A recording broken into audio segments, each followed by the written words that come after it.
You've probably met someone who just seems untouchable, like life bends in their favor. They're not grinding harder than everyone else. They're not constantly stressed or chasing outcomes. It's almost like the world arranges itself for them. Doors open, people show up, things fall into place. And here's the part most people miss. They're not lucky, they're not chosen, they're simply in command of their frequency.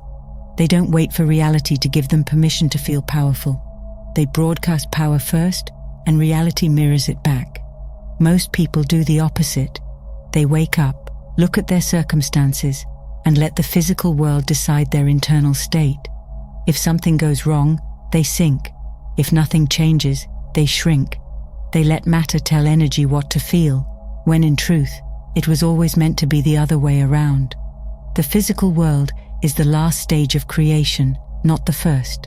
It's the echo, not the voice.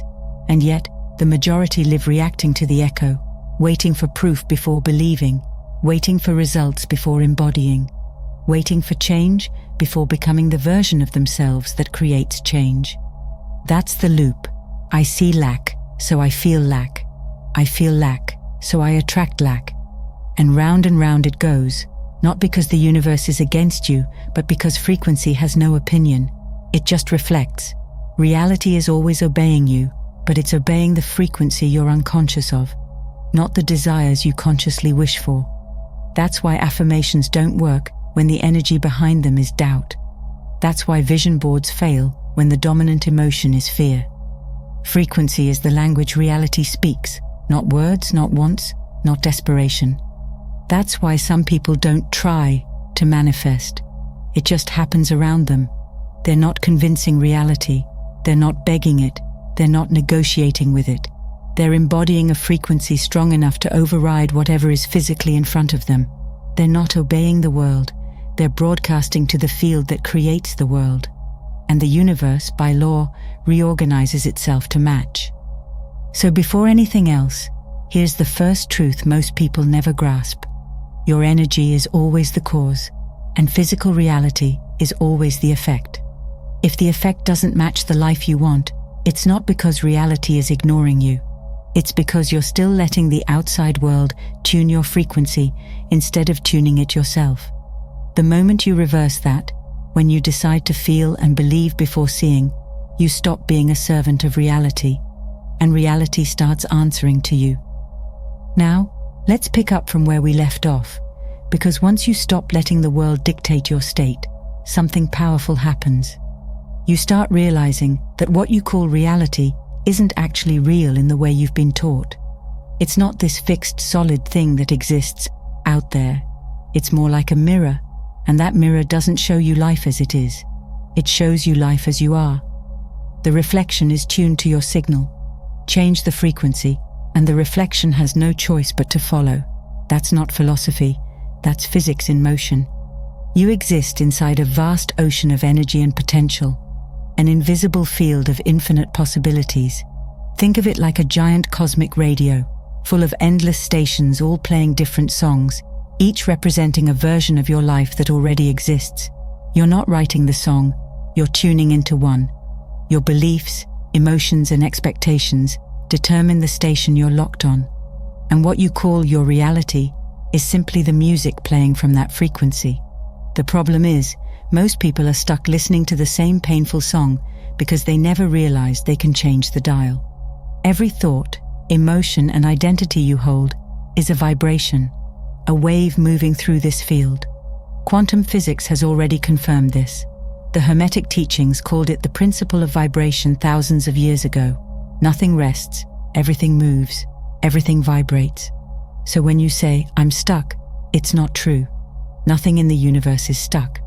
You're just vibrating in harmony with a pattern that keeps repeating until you shift your frequency. And once you do, life begins to rearrange in ways that logic can't explain. Here's what most people miss. The universe doesn't respond to what you want. It responds to what you are. You can say you want peace, but if your energy screams chaos, chaos is what you'll experience. You can visualize wealth all you want, but if you still carry the frequency of lack, your outer world won't reflect abundance. It'll mirror scarcity. That's why the ones who seem to get everything aren't hustling harder. They're simply aligned with the vibration of having. They feel it before they see it, and the moment you feel it, you've already begun to live it. The physical world, the part you can touch, taste and see, is the slowest, densest expression of consciousness. It's like the final rendering of an image that's already been drawn in higher planes. First in spirit, then in thought, then in matter. The spiritual plane is pure potential. The mental plane gives it shape.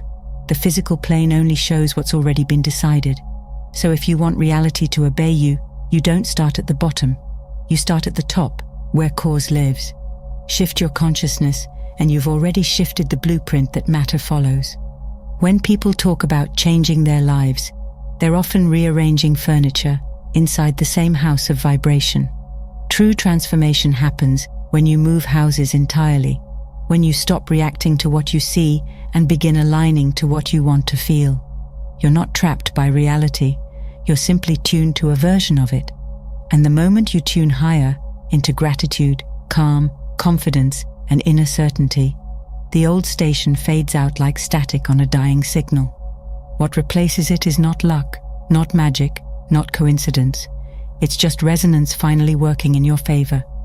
Even when you understand that you're not trapped in reality, you're just tuned to a frequency. There's still one thing that stops most people from accessing the state where life finally obeys them. And it isn't the universe or external circumstances. The real barrier is internal. There's just one thing standing between you and that invincible frequency, the ego. Not the bad ego or some villain, but the programmed identity that learned who it was by watching the physical world. The ego is a product of matter, so it trusts matter. It believes what it sees.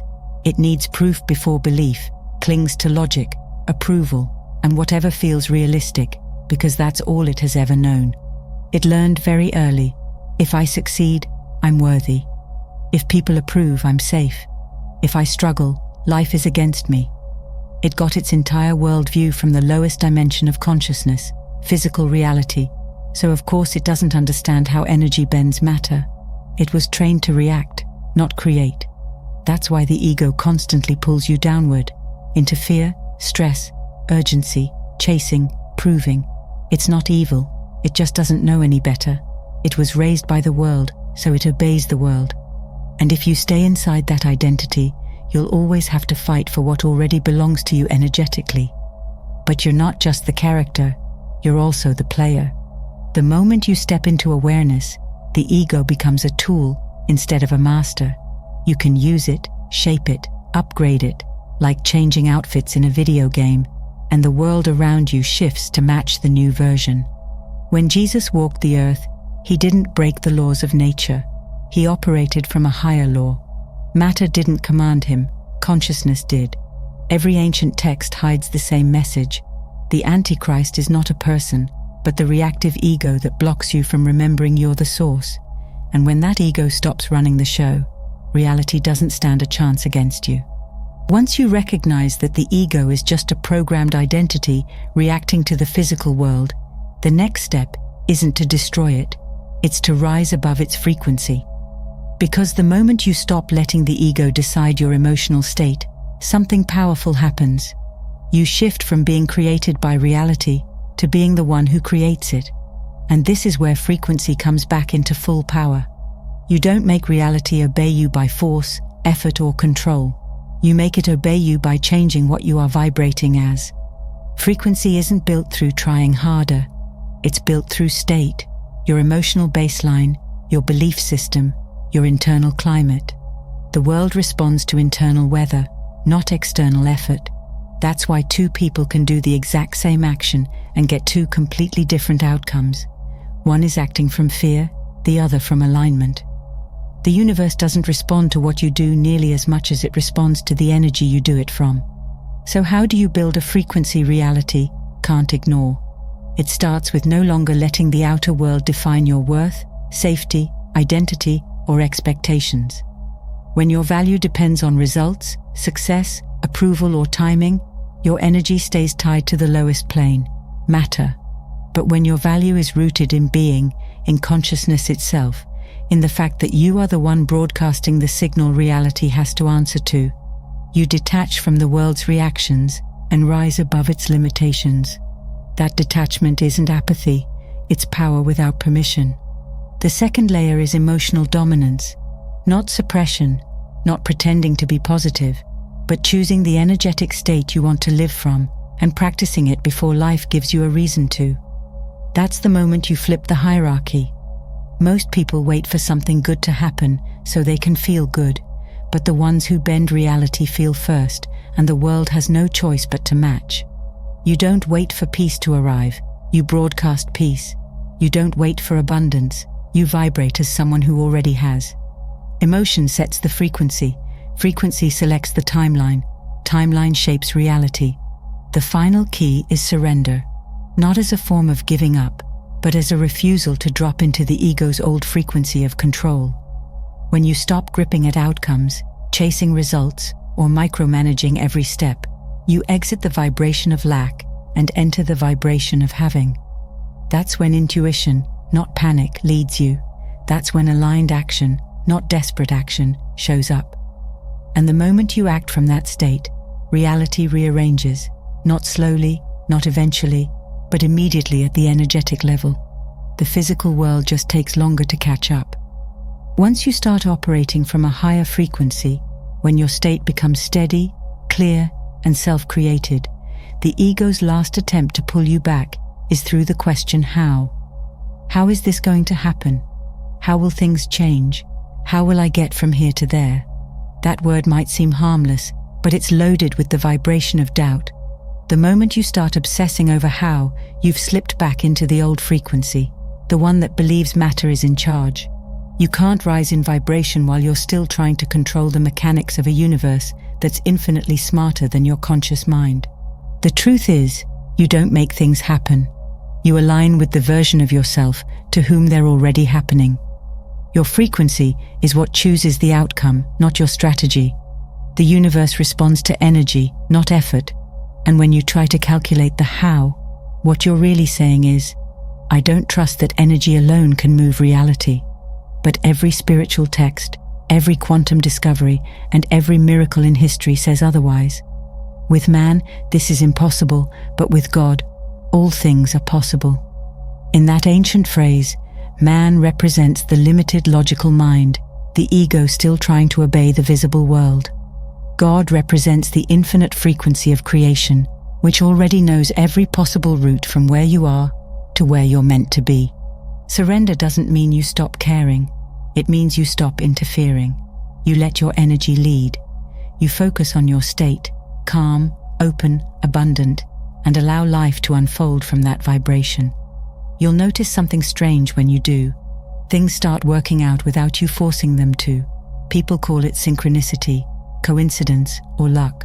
It's none of those. It's resonance, the universe rearranging itself to match the signal you're transmitting. When you stop chasing, the right opportunities start chasing you, because they're magnetized by the frequency you're holding. And this is why it's crucial not to sacrifice your state for action. Most people try to fix their reality from a low vibration, forcing results through anxiety, pressure, and overthinking. But that only reinforces the same frequency of struggle. When you act from alignment instead, your energy becomes clean, no resistance, no fear. That's when inspiration replaces panic. That's when intuition steps in to guide you toward the next aligned move. You'll know it's aligned because it feels light, exciting, peaceful. That's the universe whispering, go here. Reality obeys the calm, not the chaotic. It obeys the certain, not the doubtful. When you hold the vibration of already having, you become untouchable by lack. You stop waiting for evidence because the evidence begins to follow you. The mind will always want control, but true power lies in letting go of it. Let the universe fill in the blanks. Let consciousness paint the picture. Once you've set the frequency, reality has no choice but to take form. The moment you surrender the how, you finally give life permission to obey.